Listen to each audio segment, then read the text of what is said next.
زندگی جینے کے دو ہی راستے ہیں، بھول جاؤ انہیں جن کو معاف نہیں کر سکتے، اور معاف کر دو انہیں جن کو بھول نہیں سکتے۔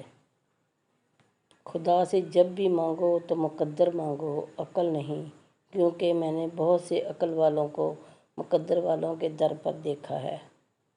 لوگوں کا بھلا ضرور کریں، لیکن ان سے یہ امید نہ رکھیں کہ ضرورت پڑنے پر وہ بھی آپ کا بھلا کریں گے۔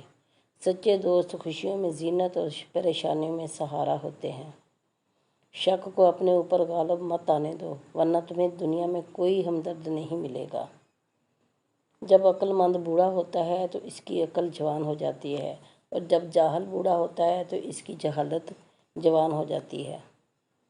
علم کا ایک قطرہ جہالت کے سمندر سے بہتر ہے، اور عمل کا ایک قطرہ علم کے سمندر سے بہتر ہے۔ اپنی خوشی کے لیے کسی دوسرے کی خوشی خاک میں مت ملاؤ۔ تمہاری وہ خوشی بیکار ہے جس کے پیچھے کسی کے آنسو ہوں۔ پریشانی خاموش رہنے سے کم، صبر کرنے سے ختم، اور شکر کرنے سے خوشی میں بدل جاتی ہے۔ دولت، رتبہ اور اختیار ملنے سے انسان بدلتا نہیں، اس کا اصل چہرہ سامنے آ جاتا ہے۔ اپنے وہ نہیں ہوتے جو رونے پہ آتے ہیں، اپنے وہ ہوتے ہیں جو رونے ہی نہیں دیتے۔ لوگوں کے اخلاق کے مطابق ان سے میل جول رکھو، اور اعمال میں ان سے علیحدہ رہو۔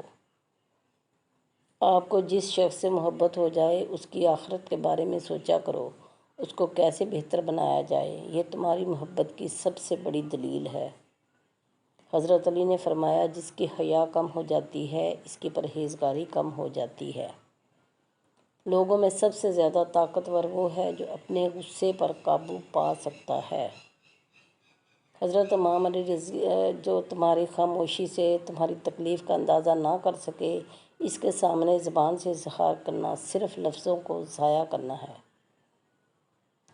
ان لوگوں کو کھونے سے ڈرو جن کے نزدیک دوستی کے رشتے خون کے رشتوں سے زیادہ عزیز ہیں۔ ایسے شخص کے ساتھ غداری کتنی بری ہے جس نے خود کو تمہارے سپرد کر دیا ہو۔ کسی کے خلوص اور پیار کو اس کی بے وقوفی مت سمجھو، ورنہ کسی دن تم خلوص اور پیار تلاش کرو گے اور لوگ تمہیں بے وقوف سمجھیں گے۔ تین انسان تین چیزوں سے محروم رہیں گے: غصے والا صحیح فیصلے سے، جھوٹا عزت سے، اور جلد باز کامیابی سے۔ جب آنکھیں نفس کی پسندیدہ چیزیں دیکھنے لگیں تو دل انجان سے اندھا ہو جاتا ہے۔ جو قوم علانیہ فحاشی کا ارتکاب کرے ان پر موت کو مسلط کر دیا جاتا ہے۔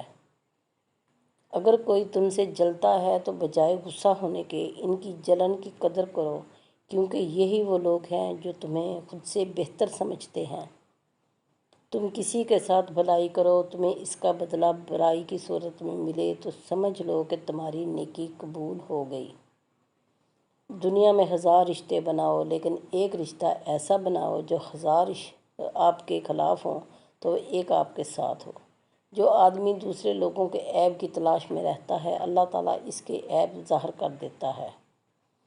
قریبی رشتہ داروں کی عداوت بچھوؤں کے ڈسنے سے زیادہ درد پہنچاتی ہے۔